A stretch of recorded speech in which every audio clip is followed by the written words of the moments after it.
దీన్ని బట్టి ఈ రాష్ట్రంలో ఏం జరుగుతుంది అనేది మనం బాగా అర్థం చేసుకుంటే రాజ్యాంగం ఇచ్చిన భావ ప్రకటన స్వేచ్ఛను, మాట్లాడే హక్కును, ప్రతిపక్షం అనేది ప్రజాస్వామ్యంలో సోషల్ మీడియా ద్వారానో, ప్రింట్ మీడియా ద్వారానో, ఎలక్ట్రానిక్ మీడియా ద్వారానో అధికార పక్షం చేస్తున్న తప్పులను, వాళ్ళు చేస్తున్న దుర్మార్గాలను మాట్లాడే హక్కును రాజ్యాంగం ప్రసాదించింది.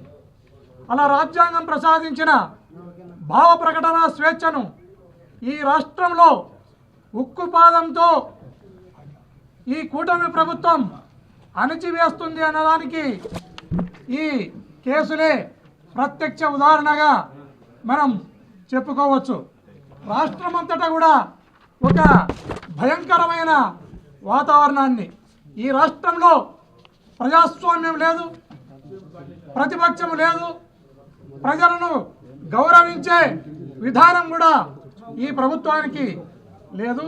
ఖచ్చితంగా ఇలా రాష్ట్రంలో ఇలాంటి తప్పుడు కేసులు, అక్రమ అరెస్టులు చేసుకుంటూ పోతే ఈ రాష్ట్రంలో ఖచ్చితంగా నేను ఈరోజు జోస్యం చెప్తున్నాను, ఈ రాష్ట్రంలో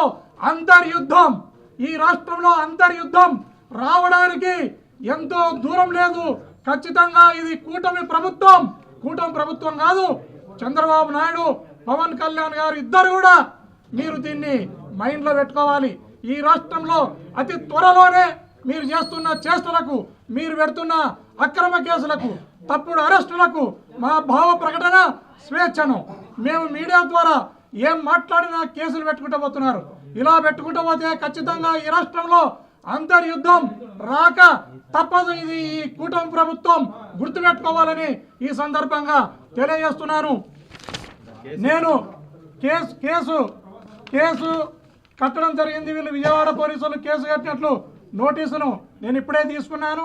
ఈ నోటీసు మేరకు 5వ తారీఖున నన్ను ఖచ్చితంగా అక్కడ హాజరుగమ్మని చెప్పడం జరిగింది. నేను కూడా నా లీగల్ అడ్వైజర్లతో, నా అడ్వకేట్లతో మాట్లాడడం జరుగుతుంది. మాట్లాడి నేను ఒక ప్రొసీజర్ ప్రకారమే, నేను ఒక పౌరునిగా నాకుండే రైట్స్ను అన్ని క్లెయిమ్ చేసుకుంటూనే నేను ఖచ్చితంగా పోలీసులకు కూడా సహకరిస్తా, కోర్టులకు కూడా సహకరిస్తానని ఈ సందర్భంగా తెలియజేస్తున్నాను.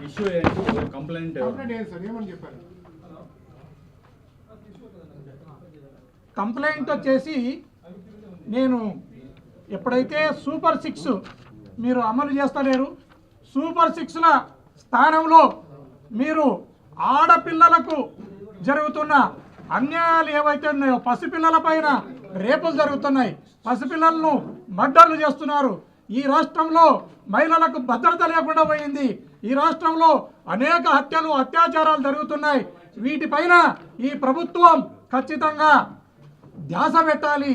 సూపర్ 6ను ఎగరగొట్టి వీటిని అమలు చేస్తున్నారు మీరు అనే మాట నేను మాట్లాడడం జరిగింది.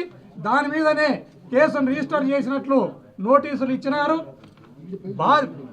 ఎవరైతే నేరస్తులు ఉన్నారో నేరస్తులను అరెస్టులు చేయకుండా వాళ్ళను గాలికి వదిలేసి నేరం జరిగిన విధానాన్ని ప్రతిపక్షాలు విమర్శిస్తే వారిని అరెస్టు చేసే కార్యక్రమానికి ఈ ప్రభుత్వం శ్రీకారం చుట్టింది. ఖచ్చితంగా ఈ ప్రభుత్వం దీనికి మూల్యము చెల్లించక తప్పదని ఈ సందర్భంగా తెలియజేస్తున్నాను.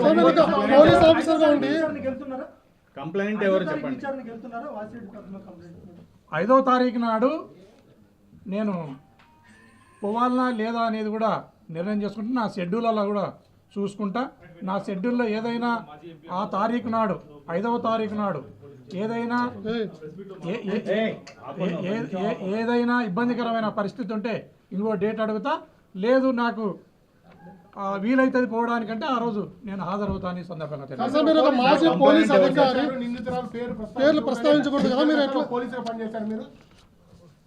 మీరు ఒకటి గమనించాల, ఈ ప్రభుత్వం యొక్క విధానం ఎట్లా ఉందంటే,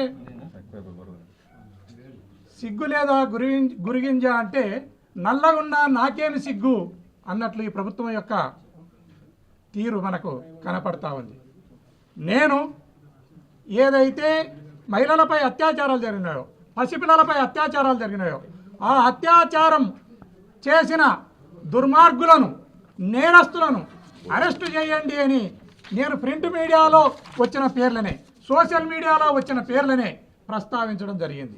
దానిపైన కేసును రిజిస్టర్ చేసి అసలు ముద్దాయిలను వదిలేసి ఎవరైతే ఆ ముద్దాయిలను అరెస్టు చేయండి అని అడుగుతున్నారో వారిని అరెస్టు చేసే కార్యక్రమానికి ఈ ప్రభుత్వం శ్రీకారం చుట్టింది.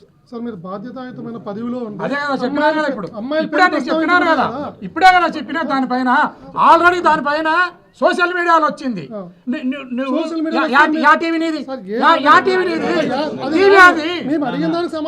టీవీ ఆదో చెప్పబ్బా, నువ్వు టీవీ ఆదో చెప్పు, నీ టీవీ ఆదో చెప్పు. మళ్ళీ అసలు ముద్దాలను పట్టుకొని నీ టీవీని ఉపయోగించు.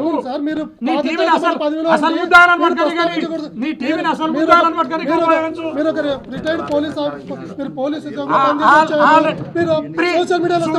సుగాలి ప్రీతిని 150 సార్లు నీ పవన్ కళ్యాణ్ మాట్లాడడం జరిగింది. కేసు కట్టిస్తావా? కేసు కట్టిస్తావా? నీ చంద్రబాబు నాయుడు ధర్మవరానికి వచ్చి ఇదే ధర్మవరానికి వచ్చి బాధితుల పేర్లను ప్రస్తావించడం జరిగింది. కేసులు కట్టి నీ టీవీ5లో అనేక మంది పేర్లను ప్రస్తావించడం జరిగింది. నీ టీవీ5 మీద కేసు కట్టండి. బాధ్యతాయుతమైన పోలీస్ ఆఫీసర్గా పనిచేసిన కాదన్నాను. ఇప్పుడే చూపిస్తా.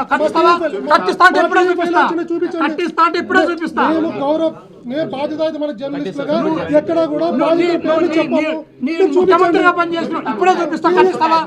కట్టిస్తా అంటే ఇప్పుడే చూపిస్తా. మీరు ఏమంటారు సార్? టీవీ5 లో పేర్లు ఇప్పుడే చూపిస్తా. చూపించండి. నువ్వు కట్టిస్తా అంటే ఇప్పుడే చూపిస్తా. టీవీ5 లో నేను పవన్ కళ్యాణ్ మాట్లాడే చూపిస్తా. మీరేమంటున్నారు? నీ పవన్ కళ్యాణ్ మాట్లాడినే చూపిస్తా. మీరేమంటున్నారు? నీ పవన్ కళ్యాణ్ మాట్లాడినే నీ చంద్రబాబు నాయుడు మాట్లాడినే చూపిస్తా. నువ్వు కట్టిస్తావా? కేసు కట్టిస్తావా? నేను జర్నలిస్ట్ నా ఛానల్లో మేము మాట్లాడి మీ బాధితుల పేర్లు చెప్పింటే షో మీ. ఓకే, ఇప్పుడు నువ్వు ఫస్ట్ దీన్ని కట్టే ముందు నేను ఒకటి చెప్పిన, నీ పవన్ కళ్యాణ్ నీ చంద్రబాబు నాయుడు ఇద్దరు కూడా నీ టీవీలోనే వాళ్ళు మాట్లాడినది టెలికాస్ట్ అయినట్లు చూపిస్తా. నువ్వు కాదు, నీ టీవీలోనే చూపించినప్పుడు వాళ్ళు మాట్లాడినది మీ వాళ్ళ విన కూడా కేసు కట్టిస్తావా? వాసిరెడ్డి పద్మ